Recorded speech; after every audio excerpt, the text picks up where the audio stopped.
Hi, it's Mrs. DeNovo here reading The Wild Robot. Today we will be reading chapters 53 through 56. Chapter 53, The Migration. It was the night before the migration, and Bright Bill was sleeping fitfully. Roz watched him toss and turn until he finally crawled up into her arms, and she rocked him to sleep, just like the old days. Early the next morning, Bright Bill waddled outside and looked at the pond. The water was perfectly still. A few lazy clouds drifted above. Geese were already gathering by the beach. And then Tiny Claus scampered down from the treetops. "So today's the day, huh?" said Chit Chat, perched on a branch. "You're going to see so many new things and meet so many new animals, and if there are any squirrels at your wintering grounds, please tell them that Chit Chat says hello." "Today is the day," said Bright Bill. "The flock will be leaving soon. Are you excited or nervous or scared?" "I'm all of those things." The squirrel whispered, "Well, don't worry about your mother. I'll look after her so you know she'll be perfectly fine." Bright Bill smiled. "I am afraid it is time to go," said Roz as she stepped out of the nest. "Okay, Mama," said the gosling. "See you in the spring, Chit Chat." "Have a nice migration, Bright Bill." The squirrel scampered back into the treetops. "Come home with lots of exciting stories, but not too exciting, because I don't want anything scary to happen to you. Goodbye." The geese were honking with excitement and hustling around as they made their final preparations. Several of the fathers huddled together, discussing their flight plans, while the mothers took a head count. "There you are, Bright Bill," Loudwing honked from the middle of the crowd. "We're just about to begin." "May I have your attention, please?" said the biggest goose. "As most of you know, my name is Longneck, and I'll be leading this year's migration. I'm asking everyone to please join your families for takeoff. Once we're all airborne, each family will take its position in our V formation, and we'll start the first leg of our journey. Are there any questions?" "I have a question," came a booming voice. "My son will not have any family with him.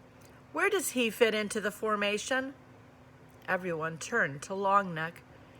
"He can fly with me," said the big goose. "I hear Bright Bill is a very clever flyer. I could use his help at the point." A moment later, the geese began flapping and honking and making their way into the air. A cloud of feathers floated down around the robot and her son. "You are not a gosling any more," said Roz. "I am proud of the fine young goose you have become." Bright Bill fluttered up to his mother's shoulder. "Thanks, Mama." The young goose wiped his eyes. "Is this where we say goodbye?" "This is where we say goodbye for now. Spring will soon be here, and we will be together again." "I'm going to miss you," said Bright Bill, as he nuzzled his mother. "I am going to miss you too," said Roz, as she nuzzled her son. The goose took a deep breath. Then he shook his tail feathers, flapped his wings, and joined the flock. At first, the geese flew in a disorganized jumble, but each goose slowly drifted into position until the flock formed a wobbly V. At the lead was Longneck, and behind his left wing was Bright Bill. They circled in the sky until the V pointed south, and then the geese began their long migration. Roz climbed to the top of a tree and watched as the flock slowly faded into the horizon. Chapter 54, The Winter. The island was quiet. The migratory birds had all left.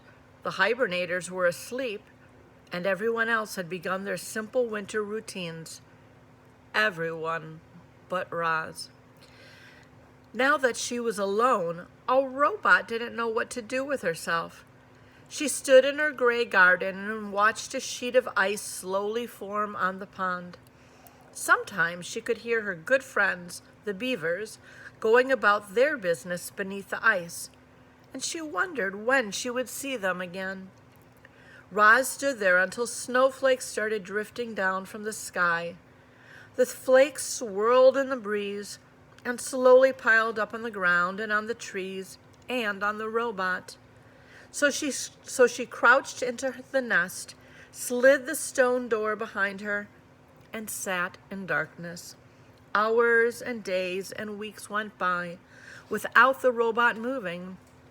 She had no need to move. She felt perfectly safe in the nest. And so, in her own way, the robot hibernated. Roz's body relaxed. Her quiet whirring slowly stopped. Her eyes faded to black. She probably could have spent centuries like that, hibernating in total darkness. But the robot's hibernation was suddenly interrupted when a shaft of sunlight fell upon her face and carried energy back to her empty battery. Roz's body tensed. Her quiet whirring slowly started. Her eyes began to glow. "Hello, I am Rozum, Unit 7134, but you may call me Roz," the robot said automatically. When all her systems were up and running again, Roz noticed that she was surrounded by broken branches and piles of snow. The roof of the nest had caved in, and the lodge was now flooded with sunlight. Roz felt more energized with each passing minute, but she also felt cold. Her joints felt stiff and brittle, and her thinking was slow. So she got up, cleared a spot on the floor, and made a fire. The snow inside the nest began to melt, and the robot's sensors began to thaw. And when she was ready, she climbed out through the hole in the roof and into a bright, foreign landscape. The world Roz had known was now covered in a thick layer of snow, tree limbs bent to the ground under heavy sleeves. The dark pond was now pure white. The only sounds were Roz's own crunching footsteps. Faint wisps of steam curled up from the robot's body as she trudged through the forest. Roz plunged a hand into a lump of snow and pulled up a long stick. She snapped it in half and flung both pieces back to the nest. She took a few more steps and picked up a fallen tree. She hacked it into smaller pieces and flung them back as well. Then she reached down to another snowy shape, but what she pulled up was not a piece of wood. It was Dart, the weasel. He was frozen solid. Roz stared at his stiff body for a moment, then decided it was best to leave the poor thing where he was. As the robot continued gathering wood, she found more victims of the cold. A frozen mouse, a frozen bird, a frozen deer. Had all the island animals frozen to death? No, not all. There were a few fresh tracks in the snow. As we know, the wilderness is filled with beauty, but it's also filled with ugliness, and that winter was ugly. A devastating cold front had swept down from the north and brought dangerous temperatures and huge amounts of snow. The animals had prepared for winter, but nothing could have prepared the weaker ones for those long nights when the temperature plummeted and the wind whipped over the island. Roz returned to the nest, where the fire had melted the interior snow to a muddy soup. She took a minute to warm her body by the flames, and then she began the repairs.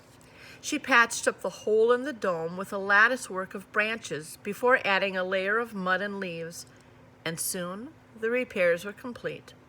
But another snowfall might cave in the nest all over again, so Roz decided to keep a fire going day and night to prevent snow from building up on the roof. The robot brought in load after load of firewood. and each time she went outside, she was reminded of the frozen weasel and mouse and bird and deer. How many other frozen animals were hidden beneath the snow?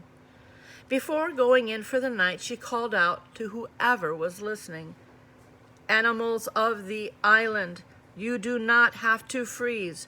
Join me in my lodge where it is safe and warm." Chapter 55, The Lodgers. Firelight spilled out from the nest and into the cold, blustery night.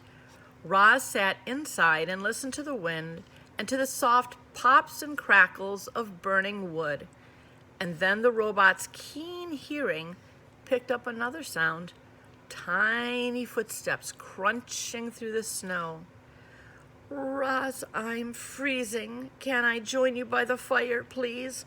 said a weak voice. Into the light crawled Chit-Chat. The squirrel was shivering and clumps of ice stuck to her fur. When she finally felt the heat of the fire, she collapsed. Roz picked her up off the floor, gently placed her on a warm stone, and let her sleep. An hour later, there were more footsteps, and a family of hares shuffled into the nest. They huddled together in a corner without saying a word. Pinktail the opossum was the next to arrive. "Good evening," she mumbled, trying to act cheerful. "It certainly has been a chilly." Swooper the owl hobbled in, followed by some chickadees and a magpie. Fink knew a good thing when he saw it, and the fox lay down right by the fire. Then came Dig Down the groundhog. The fuzzy bandits carried in an old turtle named Crag, who was in the worst shape of all. Creatures who should have been hibernating deep underground had been roused by that vicious winter weather. Only the healthiest animals with the warmest homes were safe. More and more weary animals appeared, and slowly the lodge filled up. This was the first time many of the lodgers had seen fire, and they gazed at it with a mixture of fear and hope. They could feel the fire's destructive power, but they could also feel its healing power as it warmed their bones. The lodgers seemed to push forward, eager to feel much more warmth, and then pull back, afraid of feeling too much. It was important that the lodgers understood fire, so Roz showed them how to build one. She showed the smaller animals how to arrange the kindling, and she showed the bigger animals how to arrange the logs. Bumpkin, Lumpkin, and Rumpkin struck the firestones together, and everyone cheered when they finally managed to spark. As Roz looked around, she saw moles curling up beside an owl, a mouse snuggling between two weasels, hares nestling against a badger. Never before had the robot seen prey and predators so close and peaceful. But how long could the peace possibly last? "I propose a truce," said Roz. "Like the dawn truce, everyone must agree not to hunt or harm one another while in my lodge." "Very well," said Swooper, after consulting his carnivorous friends. "We hunters will control ourselves." "Then it is settled," said Roz. "My home is a safe place for all." One by one, the lodgers each fell asleep into a deep sleep. Even the nocturnal creatures, usually wide awake at that hour, gave in to the coziness of the nest.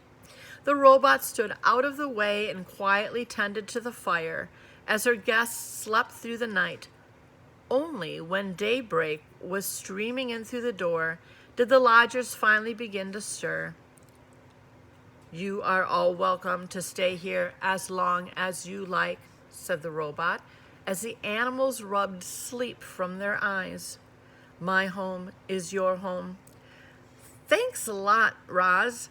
Fink carefully stepped over a hare and a woodpecker on his way to the door. "I don't think I would have survived another night on my own.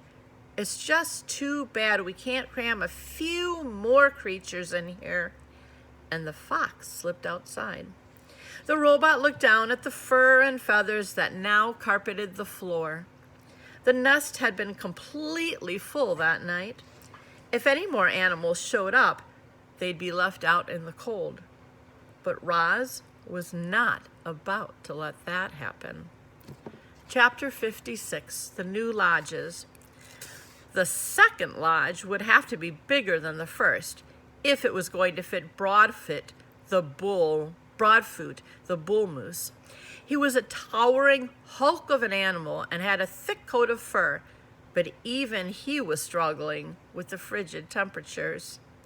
Broadfoot lived on the other side of the pond, in a dense section of forest that was home to many animals, most of whom were in desperate need of a good thaw. The winter days were short, so there was no time to waste, and rather than walking all the way around the pond, Roz tested its frozen surface to see if it was safe to cross. She threw a heavy rock high in the air and watched it bounce off the hard ice. Then she carefully walked over the ice and into the forest on the other side, where she found Broadfoot waiting for her. The moose quietly led the robot to the clearing in the trees where the new lodge would go. Then Roz made a fire and watched as cold creatures began crawling out from the shadows. "Do not worry," the robot said to the growing crowd, steam puffing from their noses. "You will all be warm soon, but I need your help." Roz asked the animals to collect anything useful they could find: large stones, strong branches, chunks of frozen mud. With the robot's building expertise and the small army of helpers, construction of the second lodge didn't take long. The animals happily agreed to the robot's truce, and they shuffled into the warm wooden dome. "If you keep the fire alive, it will keep you alive," explained Roz, as she dropped another log onto the flames. "But be careful. Fire can turn deadly in an instant." At dawn, heavy snow was falling again, and there was Roz, setting out from the nest to build a third lodge. She trudged into the great meadow where fierce winds had created enormous, sweeping snowdrifts. But she powered through and finished the job, and was soon beginning work on a fourth lodge and then a fifth. The island became dotted with lodges that all glowed warmly through those long winter nights, and inside each one, animals laughed and shared stories and cheered their good friend Roz. I hope you enjoyed those chapters. Keep reading. It's a wonderful book.